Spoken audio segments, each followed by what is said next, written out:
আমাদের সতর্ক হইতে হবে।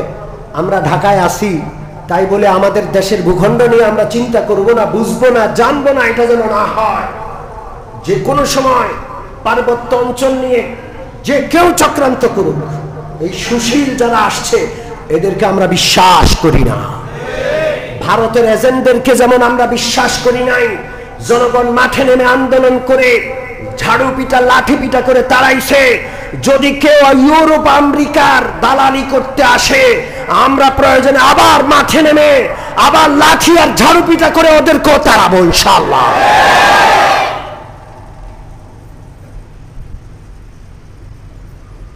সম্মানিত উপস্থিতি, পার্বত্য অঞ্চল নিয়ে অনেক কথা আছে, কয়টা বলব। ওখানে কোনো মসজিদ করা নিষেধ, কোনো মক্তব করতে দেয় না, কোনো তাবলীগ জামাত যাইতে দেয় না, কোনো দাওয়াতি কাজ করতে দেয় না। মানে এই দেশে যেন আরেকটা দেশ। আমরা পার্বত্য অঞ্চলের জন্য আলাদা তেমন কোনো নিয়ম চাই না। বাংলাদেশের 61 জেলা, যেই সংবিধান, যেই নিয়ম, যে আইন আর আদালতে চলে, বাংলাদেশের পার্বত্য অঞ্চলও একই আইন, একই আদালত, একই সংবিধানে পরিচালিত হইতে হবে। এই গোটা জমিন আল্লাহ রব্বুল আলামিন সৃষ্টি করেছেন। আসমান জমিনের একমাত্র মালিক হলেন আল্লাহ। এই গোটা জমিনের মালিক যেমন আল্লাহ, এই গোটা জমিন আল্লাহ তাআলা তার বান্দাদেরকে দিয়েছেন।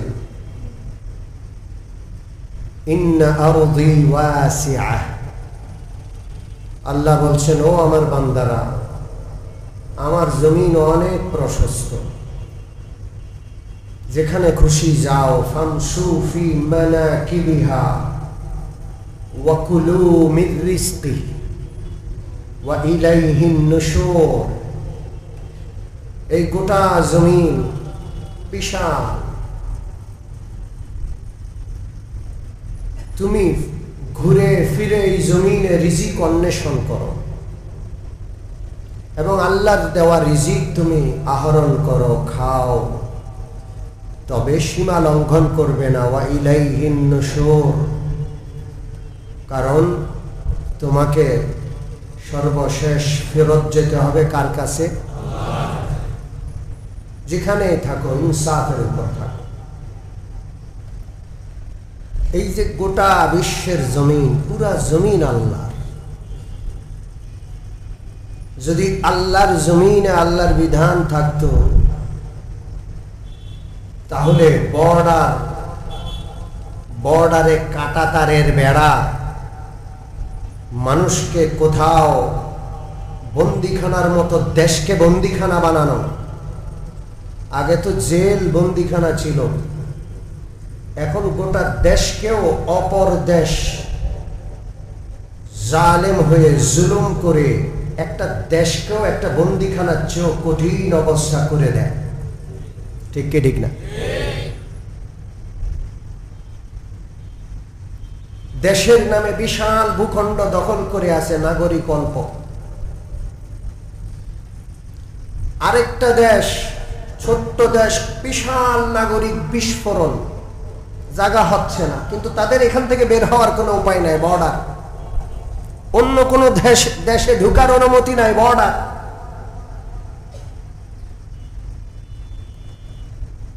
এই বর্ডার মানব সৃষ্ট, এগুলো আল্লাহ দেন নাই। গোটা জমিন আল্লাহর, গোটা জমিন আল্লাহর বান্দাদের। এই জন্য কবি ইকবাল বলেছেন, চীন আরব হামারা, হিন্দুস্তান হামারা,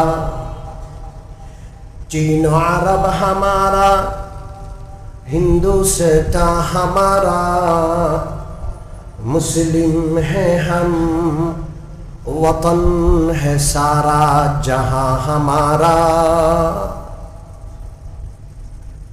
अल्लाह ताला এই জমিন গোটাটাই আমাদের, চীন আমাদের, আরব আমাদের, হিন্দুস্তান আমাদের, তুর্কিস্তান আমাদের, গোটা জমিন আল্লাহর, গোটা জমিন আল্লাহকে স্বীকৃতি দাতা মুমিন মুসলমানের, ইমানদারদের।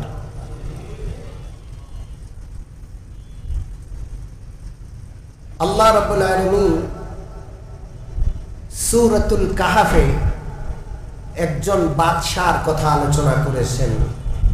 সূরাতুল কাহাফের শেষ রুকুর আগের রুকুতে ওই বাদশার নাম যুলকারনাইন। ওয়ায়াসআলুনাকা আন যিলকারনাইন। আল্লাহ তাআলা যুলকারনাইনের কিসসা শোনাচ্ছেন। একজন বাদশা, গোটা বিশ্বের বাদশা ছিলেন। হাত্তা ইযা বালাগা মাগরিবাশ শামস, আল্লাহ রাব্বুল আলামিন যুলকারনাইনকে এমন ক্ষমতা দিয়েছিলেন যেখানে সূর্য ডুবে সেখান পর্যন্ত তার রাজত্ব। তিনি সূর্য ডুবার স্থল, যেই জায়গায় সূর্য ডুবে সেখানে গেছেন, রাজত্ব কায়েম করেছেন। হাত্তা ইযা বালাগা মাতলিআশ শামস, যেখানে সূর্য উদিত হয় পৃথিবীর ওই প্রান্তেও তার রাজত্ব ছিল। তিনি সেখানে গিয়েও আল্লাহর হুকুম বাস্তবায়ন করেছেন।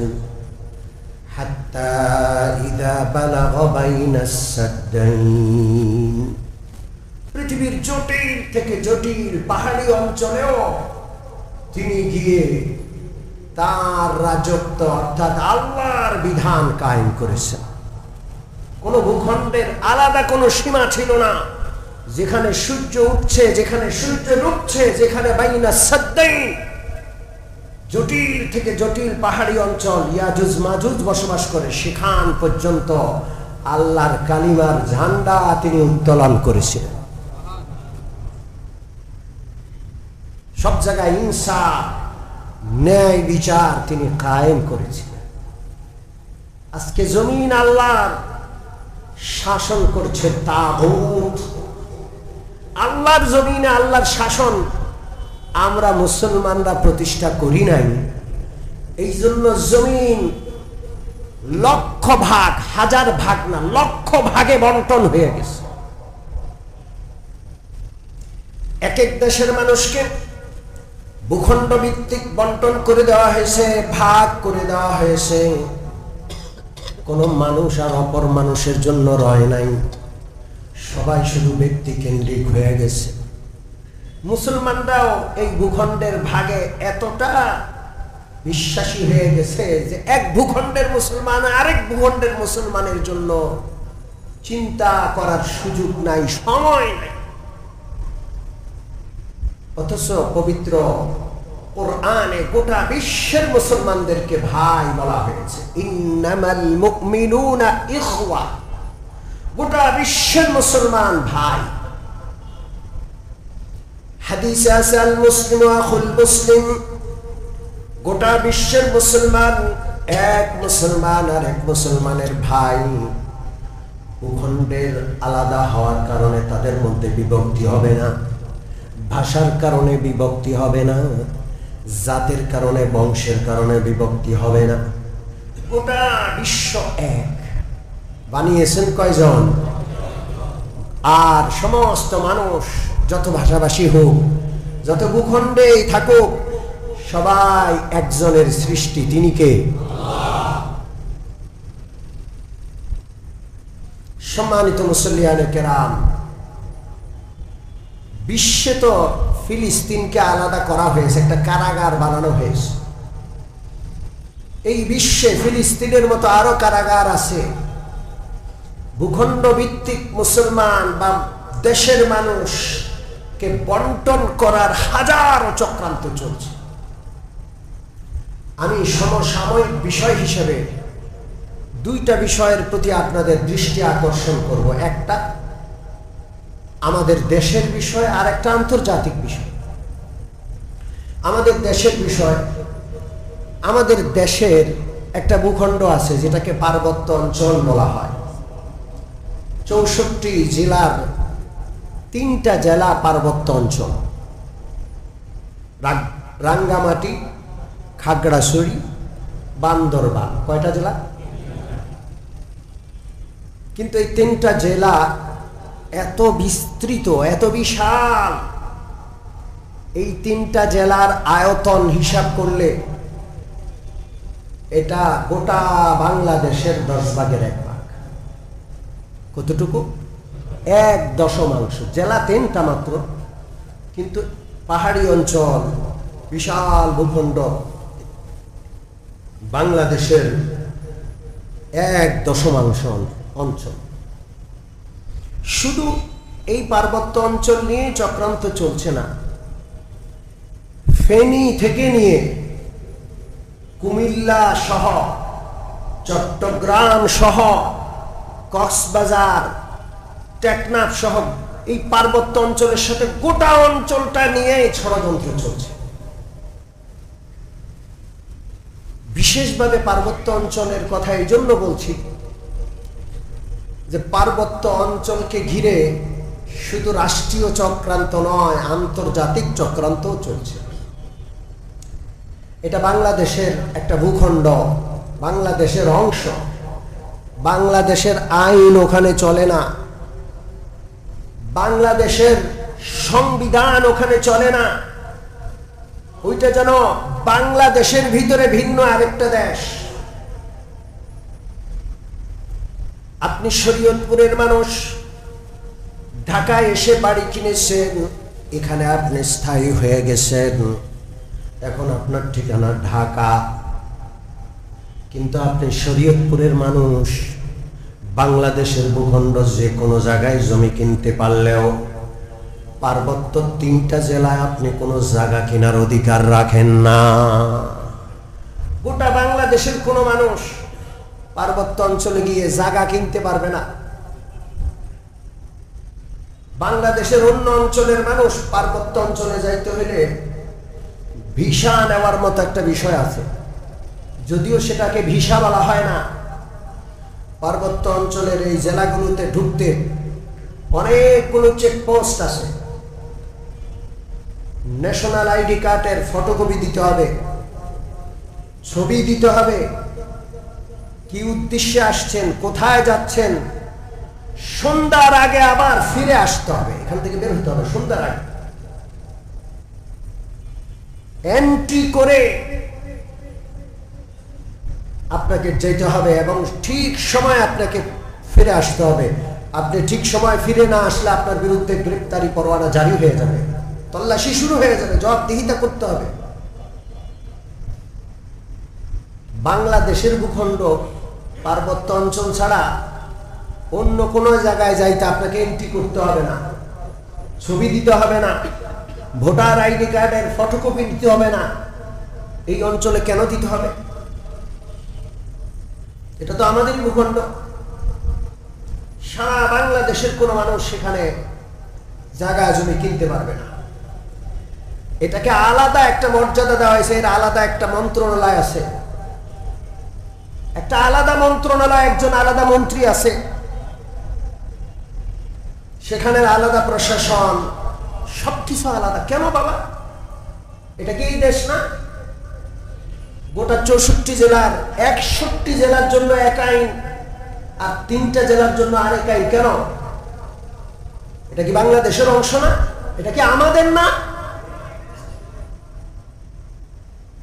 কেন এরকম বৈষম্য?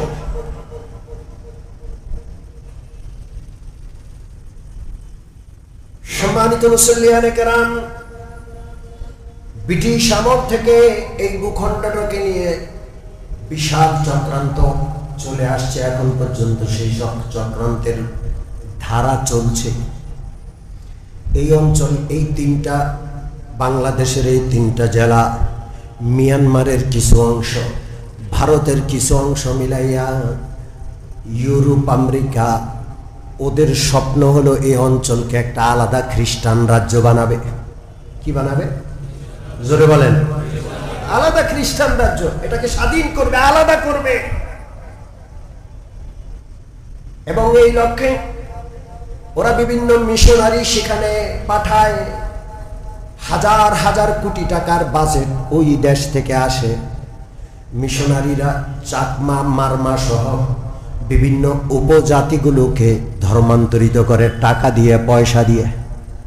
সেটা একটা অভাবী অঞ্চল, একটু পানি আনতে হইলে অনেক কিলোমিটার গিয়ে পানি আনতে হয়, স্বাভাবিক যোগাযোগ ব্যবস্থা নাই, পাহাড় বেয়ে বেয়ে উঠতে হয়, সেখানে নাগরিক সুবিধা নাই। এই খ্রিস্টান মিশনারিগুলো নাগরিক সুবিধা দেওয়ার নামে ধর্মান্তরণের মিশন চালিয়েছে।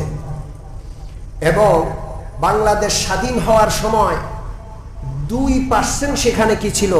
খ্রিস্টান ছিল। এখন সম্ভবত প্রায় সেখানকার পাহাড়ি উপজাতিরা ধর্মান্তরিত হতে হতে প্রায় 50%-এর কাছাকাছি খ্রিস্টান হয়ে গেছে। কি চক্রান্ত! আর এরা পাহাড়ি, এরা ক্ষুদ্র নিগোষ্ঠী, চক্রান্ত করে এদেরকে আদিবাসী বলানো হচ্ছে। কি বলানো হচ্ছে? জোরে বলেন। বাংলাদেশের আদিবাসী আমরা, আমাদের 14 গুরু সেখান থেকে আসছে, এই বাংলাদেশের জন্ম আমাদের। এই পাহাড়ি যারা, এরা এখানকার আদিবাসী না, এরা অন্য দেশ থেকে আসছে। এদের ইতিহাস 200, 250, সর্বোচ্চ 300 বছরের। এরা মঙ্গোলিয়া থেকে আসছে, এরা ভারতের বিভিন্ন রাজ্য থেকে, ত্রিপুরা থেকে আসছে, এরা আরাকান থেকে, বিভিন্ন অঞ্চল থেকে এখানে এসে বসতি গেড়েছে। এরা নিজেরাও স্বীকার করে। তাহলে এরা পরবর্তীতে আসছে। আদিবাসী হলাম আমরা বাংলাদেশিরা, কিন্তু এদেরকে আদিবাসী বানানো হচ্ছে। আদিবাসী মানে এরা অনন্তকালের অধিবাসী এখানকার, আর আমরা যেন এখানে উদ্বাস্ত। এই খ্রিস্টানরা করতেছে। বাংলাদেশের সংবিধানে আদিবাসী নামক কোনো শব্দ নেই। এরা পাহাড়ি নিগোষ্ঠী, উপজাতি। আমাদের প্রফেসর ডক্টর ইউনুস, আমাদের তার ব্যাপারে বিশাল সন্দেহ। এই সমস্ত বুদ্ধিজীবী, সুশীল যারা এখন রাষ্ট্র ক্ষমতায় উপদেষ্টা হিসেবে, 1,500 শহীদের রক্তের উপর দিয়ে এরা আসছে। এরা কিন্তু একজনও আন্দোলন করে নাই, ঠিক কি ঠিক না? ছাত্র জনতার পক্ষ থেকে যে 2-1 জন আছে তারা নেতৃত্ব দিয়েছে, বাকিরা সবাই সুবিধাভোগী। সুশীল কারা জানেন? এই দেশের সুশীল হলো তারা, এনজিও হলো তারা যাদের কোনো আদর্শ নাই, বিদেশি টাকায় চলে। বিদেশিদের আদর্শ, বিদেশিদের স্বপ্ন এই দেশে যারা বাস্তবায়ন করে, তাদের এজেন্ট হয়ে কাজ করে, তারাই হলো এই দেশের সুশীল। ডক্টর ইউনুস সাহেব সর্বপ্রথম বাংলাদেশে এসে যখন দায়িত্ব গ্রহণ করলেন, তিনি শহীদ আবু সাঈদের বাড়ি রংপুরে গেলেন। সেখানে সাঁওতালরা বসবাস করে। তার সাথে দেখা করার জন্য একজন সাঁওতাল নারী আসলো। তাদের কিছু অভিযোগ, তাদের কিছু কথা সাঁওতাল নারী যখন বলল, ডক্টর ইউনুস বললেন, হ্যাঁ আমরা জানি আপনারা আদিবাসী, আপনাদের অনেক পাওনা হিসাব আছে। আদিবাসী হিসাবে আপনারা আমাদের মূল, আপনাদেরকে ছাড়া বাংলাদেশের উন্নয়ন সম্ভব না। শুধু এই কথাটা বলছেন। এই কথার মধ্যে তিনি আদিবাসী বলেছেন। কি বলেছেন? জোরে বলেন। আদিবাসী শব্দটা একটা চক্রান্ত, বিশাল চক্রান্ত। আদিবাসী শব্দটা উচ্চারণ করা, ব্যবহার করা বাংলাদেশের স্বাধীনতা, সার্বভৌমত্বের বিপরীত, বাংলাদেশের স্বাধীনতার সার্বভৌমত্বের উপর আঘাত। প্রধান উপদেষ্টার মতো একজন দায়িত্বশীল ব্যক্তির জবান দিয়ে যখন আদিবাসী শব্দ বের হয়েছে, পার্বত্য অঞ্চলের 3টা জেলার যত সরকারি সাইনবোর্ড ছিল, পাহাড়ি উপজাতিরা সমস্ত সাইনবোর্ডগুলোকে ভেঙে উপজাতি শব্দ বাদ দিয়ে সেখানে আদিবাসী লাগাই দিয়েছে।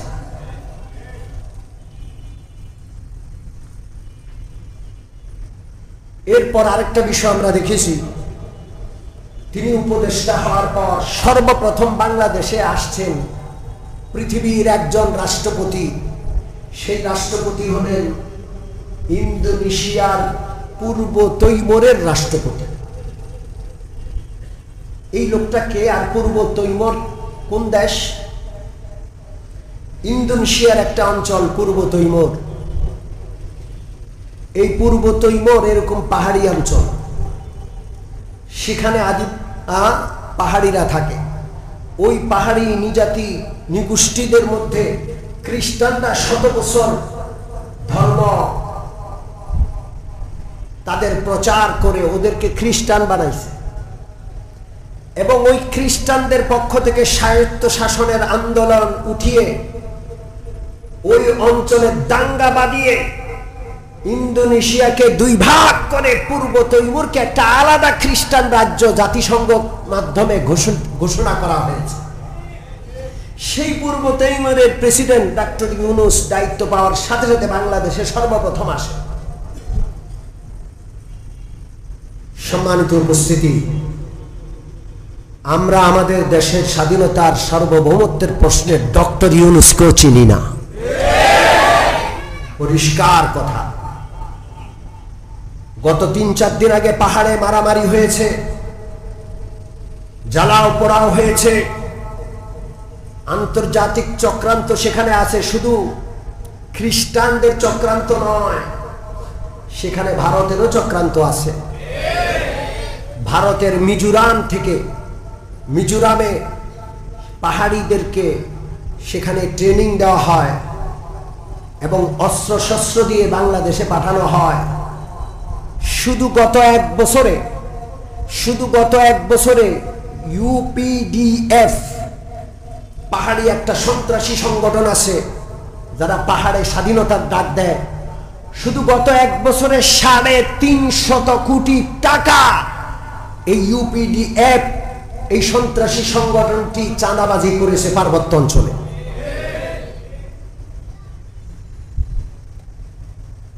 সম্মানিত উপস্থিতি, পার্বত্য অঞ্চলে বাঙালি এবং পাহাড়িদেরকে ভাগ করে দেওয়া হয়েছে। ৫৪% বাঙালি সেখানে বসবাস করে। একজন চেয়ারম্যান নাই বাঙালি বাংলাদেশের, একজন মেম্বার নাই, একজন এমপি নাই, একজন সরকারি কর্মকর্তা নাই, সব পাহাড়ি। বাঙালিদেরকে ওখানে তৃতীয় শ্রেণীর নাগরিক বানানো হয়েছে। পাহাড়িদেরকে আদিবাসী বানানোর জন্য আন্তর্জাতিক চক্রান্তে পা দেওয়া উদ্দেশ্যে ওদেরকে ১ নম্বর নাগরিক বানানো হয়েছে এবং পাহাড়ি বাঙালি দ্বন্দ্ব লাগিয়ে দেওয়া হয়েছে। আমাদের এই অঞ্চলেও খুনাখুনি আছে, কিন্তু খুন হইলে দাঙ্গা লাগে না। খুন হইলে অপরাধী যে তার বিচার হয়। ধর্ষণ হইলে দাঙ্গা লাগে না, অপরাধী ধর্ষকের বিচার হয়। ওখানে সামান্য একটা খুন হইলে দাঙ্গা লেগে যায়। পাহাড়ি আর বাঙালি জ্বালাও পোড়াও, শত শত বাড়ি, শত শত দোকান, গোটা বাজার পুড়িয়ে দেয়। কিছু হইলে পাহাড়ি বাঙালি মারামারি। উস্কানি দেয় ভারত, উস্কানি দেয় খ্রিস্টান মিশনারি। ৯৭ সালে শান্তি চুক্তির নামে পাহাড়িদেরকে একচেটিয়া ক্ষমতা দিয়ে দেওয়া হয়েছে। বাঙালিদের কোনো কথাই নাই সেখানে। আজব বিষয়। এখন ২১০টা সেনা ক্যাম্প আছে। আমাদের সেনারা মার খাচ্ছে, আমাদের বিজিবিদেরকে পিটাইয়া পাহাড়িরা সন্ত্রাসী ইউপিডিএফ ওই বাহিনী আমাদের সেনাবাহিনী সদস্যদেরকে হত্যা করছে, আহত করছে, রক্তাক্ত করছে। এই জন্য সেনাবাহিনীর পক্ষ থেকে দাবি জানানো হয়েছে আরো ২৫০ ক্যাম্প করতে হবে। কয়শো? ২১০টা আছে। আরো ২৫০ ক্যাম্প যদি করা হয়, পাহাড়ি অঞ্চলের চতুর্পাশে যে বর্ডার গুলো আছে ওই বর্ডার দিয়ে কোন রকমের জঙ্গিদেরকে এই দেশে ঢুকানো, বিদ্রোহীদেরকে দেশে ঢুকানো, অস্ত্র চালান করা, এগুলো সেনারা নখদর্পণে রাখতে পারবে, বন্ধ করতে পারবে। আমরা আজকের মিম্বর থেকে এই দেশের স্বাধীনতার পক্ষে আজকে দাবি জানাচ্ছি। আমাদের দেশপ্রেমিক সেনারা যে দাবি জানিয়েছে ২১০টা ক্যাম্প আছে, আরো ২৫০টা ক্যাম্প এখানে স্থাপন করে পার্বত্য অঞ্চলকে দেশের অন্য অন্য এলাকার মতো নিরাপদ বাংলাদেশের অঞ্চল বানাতে হবে, ঠিক না? এক নম্বর দাবি। দুই নম্বর দাবি হলো আমাদের সমতলে নাগরিকদের সুবিধার জন্য হসপিটাল, নাগরিকদের সুবিধার জন্য মসজিদ, মাদ্রাসা, আরো বিভিন্ন রকমের যে প্রতিষ্ঠান সরকার করে, ওখানে কেন করবে না? ওখানে স্কুলের জন্য, ওখানে ধর্মীয় প্রতিষ্ঠানের জন্য ডলার ইউরো আলাদেরকে ডেকে এনে খ্রিস্টান মিশনারির নামে সেখানে দুষ্ট চক্র যারা ভূখণ্ডকে ভাগ করার চক্রান্ত করছে ওদেরকে ঢুকানো যাবে না, বরং ওখানে যে মিশনারিরা আছে, এনজিওরা আছে, সবগুলোকে ঘাড় ধাক্কা দিয়ে পার্বত্য অঞ্চল থেকে বের করে দিতে হবে। 54% বাঙালি আছে। আমরা দাবি জানাবো যে এই পার্বত্য অঞ্চলের সমস্যার সমাধান করার জন্য ওই নীতি অবলম্বন করতে হবে শহীদ রাষ্ট্রপতি মরহুম জিয়াউর রহমান যেই নীতি অবলম্বন করেছিলেন। সেখানে আরো ব্যাপকভাবে বাঙালি বসতি স্থাপন করতে হবে, যেন বাঙালিতে পাহাড় ভরে যায়। অন্য কেউ পাহাড়িদের ঘাড়ে বন্দুক রেখে পাহাড় নিয়ে যেন, পার্বত্য অঞ্চল নিয়ে যেন জীবনে কোনোদিন আর চক্রান্ত করতে না পারে। না হয় অদূর ভবিষ্যতে এই পার্বত্য অঞ্চল বাংলাদেশ থেকে আলাদা হয়ে যাবে। সম্মানিত উপস্থিতি, পার্বত্য অঞ্চল নিয়ে কথাগুলো বললাম। আমাদের সতর্ক হইতে হবে। আমরা ঢাকায় আসি তাই বলে আমাদের দেশের ভূখণ্ড নিয়ে আমরা চিন্তা করব না, বুঝবো না, জানবো না, এটা যেন না হয়।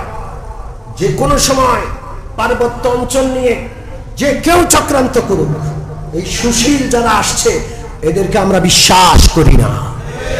ভারতের এজেন্টদেরকে যেমন আমরা বিশ্বাস করি নাই, জনগণ মাঠে নেমে আন্দোলন করে ঝাড়ু পিটা লাঠি পিটা করে তাড়াইছে।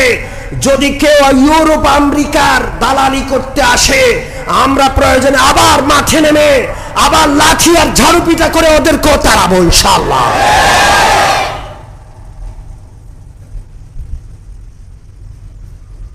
সম্মানিত উপস্থিতি, পার্বত্য অঞ্চল নিয়ে অনেক কথা আছে। কয়টা বলবো? ওখানে কোনো মসজিদ করা নিষেধ, কোনো মক্তব করতে দেয় না, কোনো তাবলীগ জামাত যাইতে দেয় না, কোনো দাওয়াতি কাজ করতে দেয় না। মানে এই দেশে যেন আরেকটা দেশ। আমরা পার্বত্য অঞ্চলের জন্য আলাদা তেমন কোনো নিয়ম চাই না। বাংলাদেশের 61 জেলা, যেই সংবিধান, যেই নিয়ম, যে আইন আর আদালতে চলে, বাংলাদেশের পার্বত্য অঞ্চলও একই আইন, একই আদালত, একই সংবিধানে পরিচালিত হইতে হবে।